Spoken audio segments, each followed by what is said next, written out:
Welcome to the Mindset Evolution podcast, powered by Self-Recoding, world-class consulting and coaching services that you can access at selfrecoding.com. Self-Recoding is a unique blend of neurohealing modalities that will empower you to reach your full potential.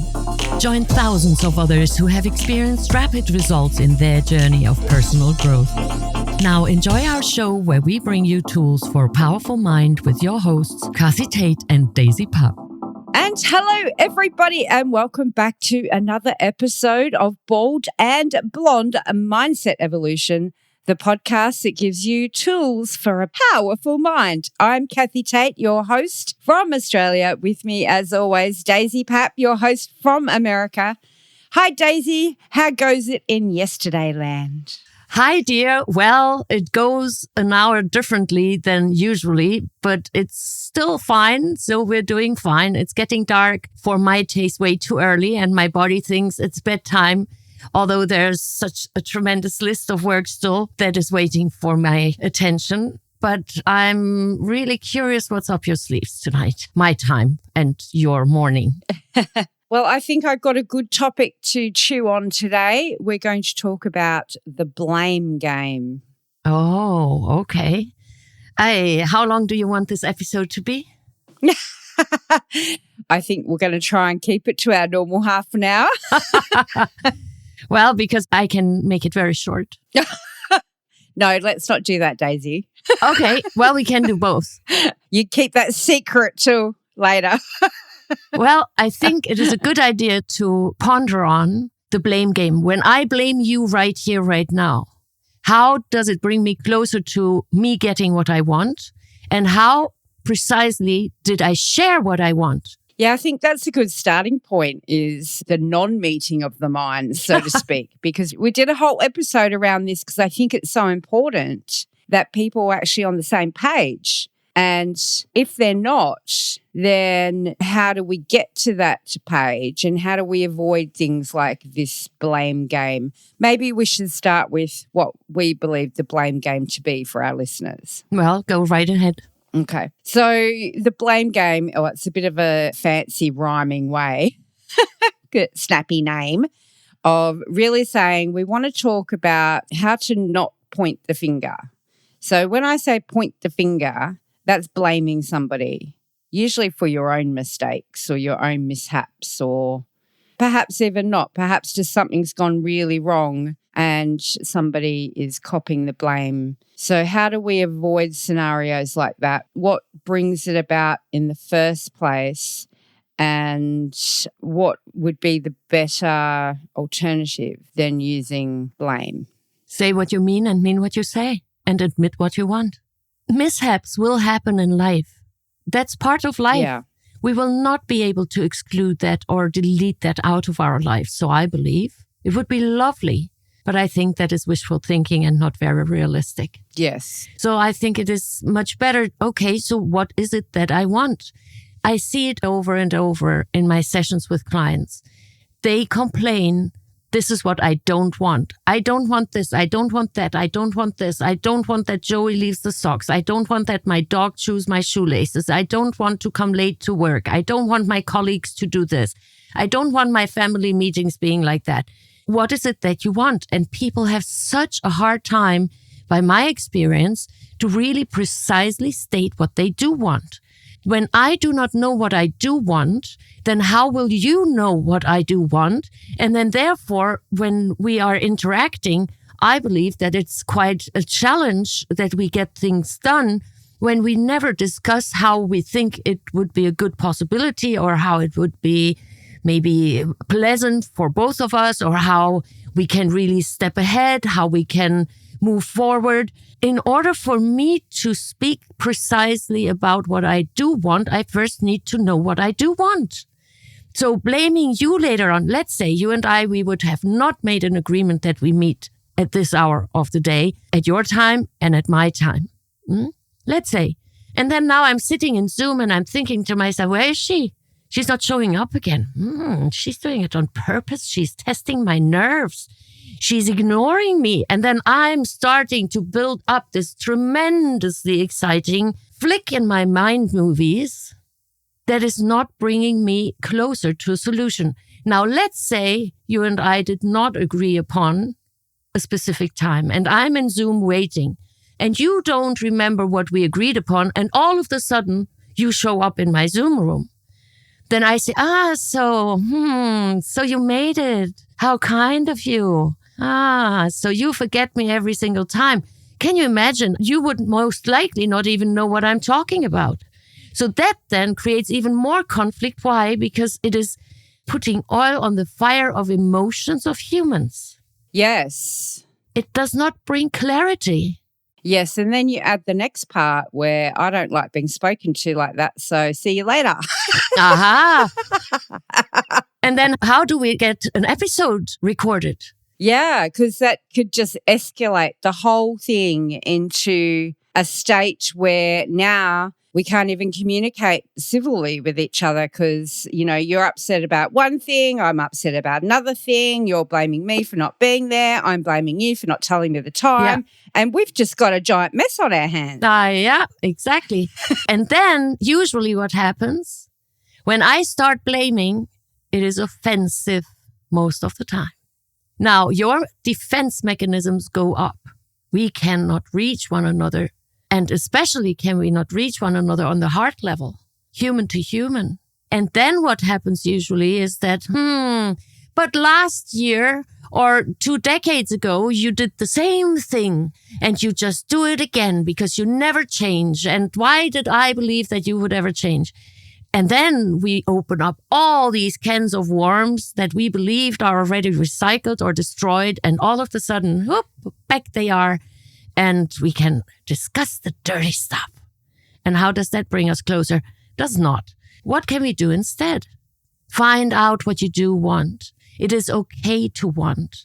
It is okay to want things beyond your imagination. Because when you can imagine it, then when it's really important to you, and that fire inside you starts burning and you're so eager and you're so passionate about it, then you will also find a strategy.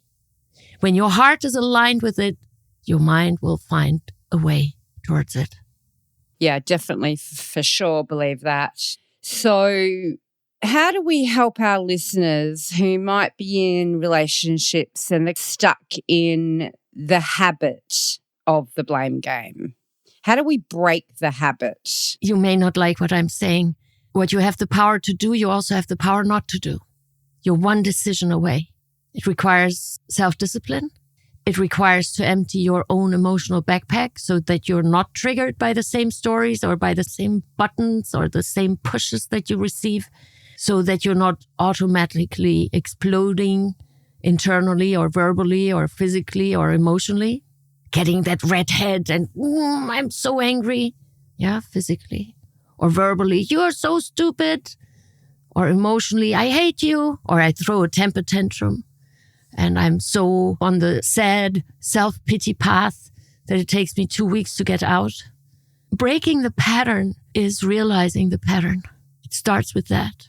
When I'm not aware that I'm in this pattern, then no one can possibly tell me that, Daisy, maybe it's a good idea to have a look at this pattern and maybe you want to think about if there's any change that might be helpful. So when I'm not aware that I have a leak in the roof, my roof continues rotting. Yeah, and that can be a tough thing too, to have that conversation with somebody that makes them aware of that pattern without, again, pointing a finger, because it takes two to tango, right? Well, I would practice all by myself and all on myself. When I want to break that pattern, and let's say you and I, which we are not, but let's say for the sake of the example, you and I were in that pattern of blaming one another, then when I notice, I don't even need to point it out to you. I can change my pattern. And when I stop blaming you, and let's say you feel inspired and you lessen blaming me, but you still blame me at times, then I can point it out. Because otherwise, I think it is hypocrisy, isn't it? When I tell you, stop yelling at me, and I'm yelling myself, that's not really helpful. There are so many conflicts in this world, and we can see clearly that how we handled them so far didn't bring solutions. Otherwise, they would be solved. So therefore, I think it is a good idea to start finding and practicing new ways of handling conflict so that they can heal, that they can solve. We can look around the globe where there are specific centers of conflict. These are very old conflicts. And when I continue blaming you, but I expect you to stop blaming me, so I can stop blaming you, it's not really the right approach. I think Mahatma Gandhi, you may like what he did or how he did it or not. That's not the point. That saying where he said, be the change you want to see in the world, I think is absolutely to the point. Also when it comes to the blame game. It's a beautiful saying. Absolutely. And I think it is priceless and it's timeless too. Another thing, when I blame you, for example, oh, you left the door open again, then I'm reaffirming what you just did. When I tell you, I told you not to leave the door open again, then because the brain doesn't notice or does not really grasp the word no or the negation, do not, then actually I'm strengthening within you, based on how your brain functions, leave the door open again. Again, I'm not part of the solution. I'm part of the problem then. Language is very powerful when we use it in a refined way and exquisite way. For example, please remember next time to close the door. Please remember to close the door every time. Please close the door as soon as you get out. Now that is something with repetition that might stick. Close the door. But when I hear you say, oh, Daisy, you got the door again open. Okay, open. What is it now? She wants it open or she wants it closed? It's confusing. Actually, I remember us doing an episode, and I don't know what topic it was now, but we spoke about this, the negative form of a sentence, the positive form, and how our brain remembers only part of a sentence. Correct me if I'm wrong, but our brain doesn't recognize or remember the negative word. So when we say things in a negative format, we're not going to necessarily remember the whole sentence. So what you're saying now is if you say, oh, you've left the door open again, that person's mind is going to focus on the door being open. But when you say it, oh, you forgot to shut the door again, then the focus is on the door being shut. No. I haven't quite got that, so I'm going to turn it over to you. Well, I think when I say you forgot again, then that is what sticks with you. When really the door is the main thing. Let me give you an example. Please, under no circumstances, and our listeners can participate in that, please, under no circumstances, think of the green iguana having a cocktail on my freshly washed lounger on the beach where the breeze is just smashing some waves at the shore. I know exactly what you're thinking about, although I told you under no circumstances to think about that. So the same thing is, under no circumstances, leave the door open again. You will most likely feel that, oh, leave the door open. And you may not do it on purpose, and I may not do it on purpose. But when we take full responsibility for every single oneself, I take responsibility for me, you take responsibility for you, that we start speaking more precisely. And I tell you, please remember to close the door. Please remember to lock the door. And then over repetition, it might click faster than when I offend you and blame you. Yeah, well, you just never listened to me. The door is so important. And now again, you just did it. You feel so little. And because you want to avoid being so little, you will pump up and you want to be the giant. And then you give me that answer that smashes me so that you can feel at least as big as I am, or maybe belittle me. And nobody's helped with that. So first, find out precisely what you want. And when you know what you want, then think about it, how you can say it without any negation or any negative points and parts and pieces with it. I use negative expressions. For example, when there's a dog running on the street, stop. I say that.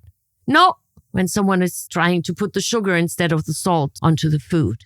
So I may say that, but it must be direct so that you get the attention. Halt. But then when you then go back to say what you mean and mean what you say based on being the solution, part of the solution by being precise and describing what you want. Look, there are many things that really must get done.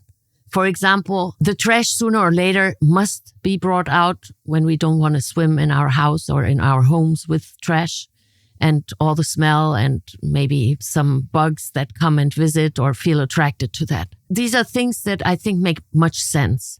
Now, when I ask you to do something that doesn't make sense to you, then it's already more challenging to get through with it. So for the brain, it's the easiest when it makes sense, when it is totally fun or ridiculous, and when it's emotionally affecting you. That is when the brain learns so smoothly. That is why sometimes we can remember these funny sayings or these memes or these sounds that is so fun. We can remember that. For example, when people tell me, yeah, no, I have a very bad memory. I don't believe them. I think they just have an untrained memory. And that is important also when we speak about the blame game. Oh, I always was like that. I'm not going to change. Not for you and not for the rest of my life. That's bull manure. Good point, because that's like self-blame, right? Which is not healthy either. I'm not sure, because I heard of people that don't even blame themselves with that. They state that so that you better accept me because I'm the blamer and I will remain the blamer and there's nothing you or I can do about it. Period. I just state it without blaming myself. It's not like I'm saying, oh yes, I blamed all my life. I'm so sorry about that. That's not the case. That would be rather the self-blame that you were referring to, I think. So what would you do with someone who proclaims that they're the blamer and that they're never going to change? Would you just like try and stay away from them, or how would you handle them? Well, yes, if I can, I'd stay away from them. Nevertheless, sometimes there are situations where we cannot stay away from them. So what do we do then? Especially if they're part of the family. Yes, or part at work, or your neighbor, or your teacher, or your colleague, or your boss, or your business partner. What do you do then? So when I'm bothered by the blame game, then I can start stopping it myself within me. So I stop being the blamer. Only then can I point it out when you blame me the next time that, oh, I wonder, are you trying to blame me now? Is that what you're doing right now? I can bring it to your awareness. Because most people who do blame are not even aware what they do while they do, when they do it. So I think it is a good idea that we help them see as a feedback, not as a blame. I wonder, are you blaming me now? Are you trying to blame me? Bring it on, Kathi. Let's do a role play. Blame me for something. Oh, Daisy, can you give me a hint? What should I talk about? Blame me that I didn't design the new business cards or something, anything. Or I didn't send you the email that you were waiting for. Whatever, blame me. All right. I find this very challenging with you. Well, just bring it on. Just saying. Okay. Daisy, you were late again. You didn't send me that email you promised, and you're always doing that, and I'm sick and tired of it. Can you please stick to your word? I am just over this, and I'm so mad because now this has happened, and it's all because of you. You seem very upset, Kathi. Well, yes, Daisy, I am upset. Yeah. What is it that needs to happen that you can focus again and pass through that emotion of being upset? Well, it's too late now. We've missed the deadline. That is very unfortunate. If that really happened due to my delay, I take full responsibility for it. Okay. And what do we do now? We've missed the deadline. Well, when we miss the deadline, there's nothing I can do about. What can we do that it never happens again? Or that it most likely will not happen again? Well, I think perhaps we need some sort of reminder system. I can agree to that. That sounds like a plan. That's good that then everyone on the team is reminded and we're all on the same page. I like that. Great. So you see what I do when there's really something that I'm responsible for.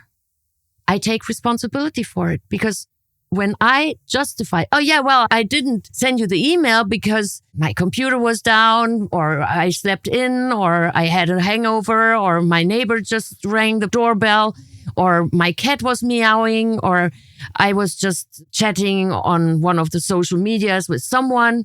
That's justification. That doesn't make it go away. I nevertheless can share with you, because let's say in this case scenario, I was offline because there was a power outage and there was no internet and there was no way that I could send that email.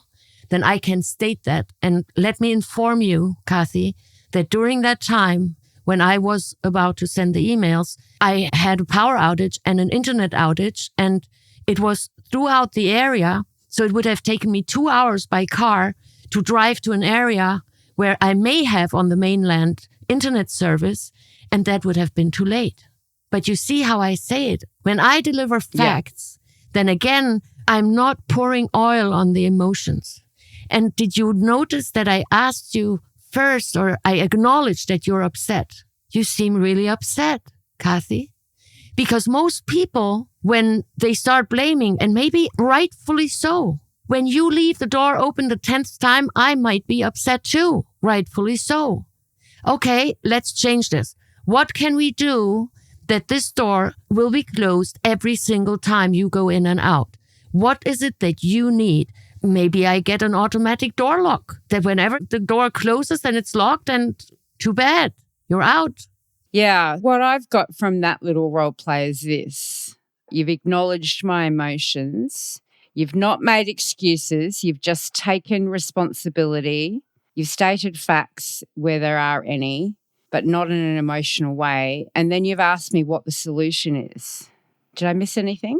Not that I recall. I tell you what, you just took the wind out of my emotional sails. And I think that's so clever and almost leaves me speechless, because you just don't know how to react when someone takes the wind out of, you're all worked up and emotional. And even though we're role playing and pretending, you can still see how effective that would be in reality when there's emotions flying around. And I think that's super important, because that's one of the things I always try and get tips on for our listeners, because I feel like it is one of the hardest times to do things differently. Is when you're in a heightened state of emotion. It's so easy to slip back into our old habits and the old way of talking, the old way of thinking, the old way of arguing.